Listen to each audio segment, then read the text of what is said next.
Bien, bonjour à l'Église de l'Espoir. Écoutez, cette semaine, on a pensé faire quelque chose de différent un peu, vous donner des nouvelles de tout le conseil. On est content d'être là. Alors, chacun des gars va vous faire un coucou, vont vous donner partager une bénédiction, quelque chose qui les encourage dans ce contexte-là très, très spécial. Alors, les gars, je vais demander à Miguel, qu'est-ce que tu veux nous partager comme bénédiction?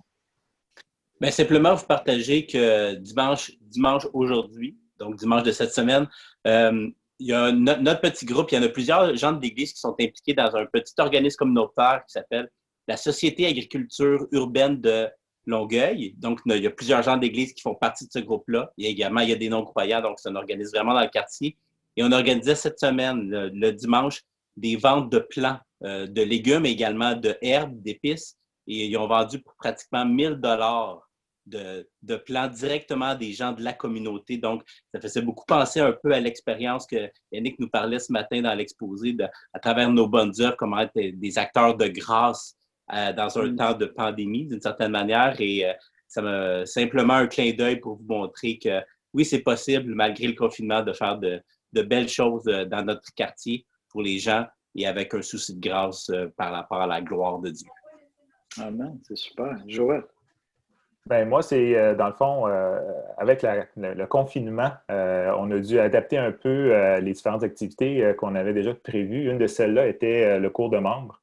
Et au mois de mars et avril, on a eu 2 sessions. Alors, depuis presque 10 ans que je donne le cours, c'est la première fois que je le donnais via Internet avec une caméra ici dans mon bureau. On a été bénis, on a eu près d'une dizaine de personnes qui ont suivi et qui vont être, dans le fond, votées, on espère, lors de la rencontre de membres. Alors, c'est vraiment une bénédiction de pouvoir contribuer, participer dans la croissance de l'Église et les technologies qui nous sont offertes nous permettent de continuer à avancer dans ce sens-là. Super. Luc. Oui, bonjour. Moi, je voudrais tout simplement signifier 2 belles bénédictions que j'ai régulièrement.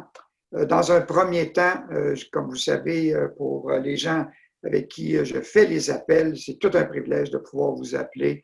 Votre témoignage est réellement, réellement extraordinaire. Puis je vous demande encore de garder courage. On sait que ça va durer un certain temps. La deuxième bénédiction, évidemment, j'ai un ami qui vient de l'Église catholique, en fait, qui, vu qu'ils n'ont rien à l'Église catholique, a décidé de commencer à suivre la prêche de Yannick. Donc, c'est réellement une bénédiction. On peut partager chaque semaine et discuter de cette prêche-là. Voilà. Oh, c'est super. Super. Merci, Luc. Pierre, Jean-Pierre. Oui, bonjour tout le monde. De mon côté, je suis encouragé de voir les fruits que Dieu permet à travers le coaching que j'ai avec quelques leaders en formation, des leaders aussi de Sorel. Et je suis impressionné de voir comment les frères sont encouragés et surtout qu'ils mettent en pratique, en fait, ce qu'ils apprennent, particulièrement au niveau d'évangélisation. Alors ça, c'est peut-être très encourageant pour moi de voir certains vraiment vouloir mettre en place et se reproduire déjà et former déjà, et même jusqu'à l'extérieur, dans d'autres pays même, à atteindre d'autres personnes. Fait que c'est assez surprenant, je n'ai pas le temps de donner des détails, mais je suis surpris de voir la grâce de Dieu dans la transmission, dans la reproduction. Super. Luigi. Oui, pour moi, cette semaine, ce qui m'a vraiment encouragé, c'est le temps avec notre petit groupe. Il faisait super beau, puis on était 7 familles qui se sont rencontrées. On a eu le temps de partager, de prier ensemble, de discuter sur la prédication, sur comment Dieu nous parle, discuter du livre aussi de Piper. Vraiment, ça m'a fait du bien. Et puis, on est vraiment choyés de pouvoir avoir ces moments-là pour partager. Puis, on se voit plus qu'on se voyait habituellement au niveau du petit groupe. On se voit toutes les semaines. Et puis, je remercie vraiment Dieu pour ça, pour la participation de chacun.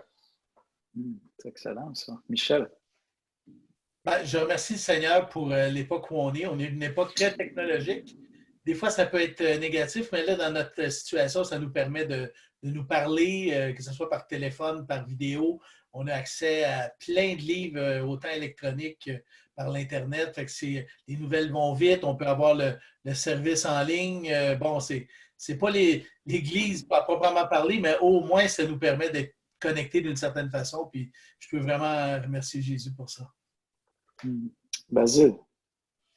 Oui, chers frères et sœurs bien-aimés dans le Seigneur, j'aimerais prendre cette opportunité pour nous encourager, sachant que malgré la situation actuelle, Dieu nous donne des opportunités de pouvoir continuer à vivre l'Église autrement. Et je nous encourage à conserver ces liens et même à les renforcer, sachant que notre Seigneur, notre Maître, a le contrôle de toutes les situations. Et je nourris l'espérance de vous revoir bientôt en assemblée euh, dès que les circonstances naturellement et le gouvernement le permettront.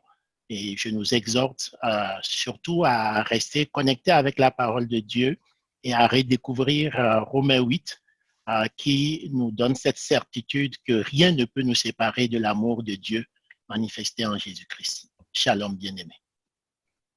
Excellent. Puis on a un nouveau aussi pour vous que vous commencez à connaître, même s'il change de coiffeur régulièrement pour vous surprendre. C'est Éric Ricard. Alors, vous pouvez vous demander qu'est-ce qu'Éric fait avec nous à la réunion du conseil. On vous garde des petits mystères comme ça, mais vous allez apprendre à connaître Éric, qui est un cher frère, un ami, et vous allez voir un nouveau collaborateur avec nous aussi, tranquillement, avec l'espoir, puis avec des beaux projets. Fait que, Éric, qu'est-ce que tu voudrais partager avec l'Église comme bénédiction dans ce contexte très, très, très surprenant? Oui, bonjour Église de l'Espoir. C'est une joie de pouvoir partager ça. Une des grâces que Dieu me montre en ce moment, ou une des joies dans ma vie en ce moment, c'est juste de voir que malgré le fait qu'on est confiné, on dirait que ça crée une espèce de désir dans le cœur des gens qui nous entourent. Puis une des choses que je remarque, c'est qu'alors qu'on travaille dans le jardin en arrière, qu'on travaille sur la remise, des choses comme ça, les voisins sortent, puis tu vois qu'ils regardent du coin de l'œil, puis ils entendent des conversations doucement, puis ils ont un certain désir de connecter qui est là par le fait qu'on en est tellement privé ces temps-ci. Puis c'est une des plus belles bénédictions. J'ai jamais autant connecté avec mes voisins que pendant le confinement. Fait que c'est vraiment étrange, mais on dirait qu'alors qu'on est enfermé, Dieu ouvre des portes. Fait que juste vous encourager. C'est peut-être le meilleur moment de commencer à faire vos plates-bandes, vos jardins, puis de rester attentif à s'il n'y a pas un voisin qui te regarde un petit peu, qui a soif de connecter, puis peut-être de faire le pas. Super, super. Moi, une de mes bénédictions, il y en a plein, bien honnêtement, c'est vraiment de passer plus de temps dans la prière. J'avais déjà développé des belles disciplines, là, vraiment des temps bénis, mais c'est comme si l'espèce d'équilibre temps devant l'écran avec des réunions puis tout ça, ça me pousse encore plus à sortir, aller marcher au parc parmi les arbres, puis juste parler avec Dieu une bonne heure, je vous dirais, là, pratiquement quotidiennement, au moins 1 heure, mais souvent 1 heure et demie, puis après ça, des temps même de prière dans la journée, des temps de méditation tranquillement. Fait que vraiment, vraiment béni. Dans le fond, ce qui me manque, c'est vous, c'est l'Église, c'est de prendre des gens dans mes bras puis d'être près de vous. Ça me manque énormément. Mais pour ce qui est de ma communion avec Dieu, de mon temps avec Dieu, je suis très, très, très béni, vraiment encouragé.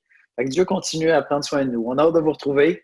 J'espère que ça va vous encourager de voir la bête de tout le monde un peu avec des bonnes nouvelles. Et puis, on a hâte d'être ensemble physiquement. Ça s'en vient. On ne lâche pas, le Seigneur est là.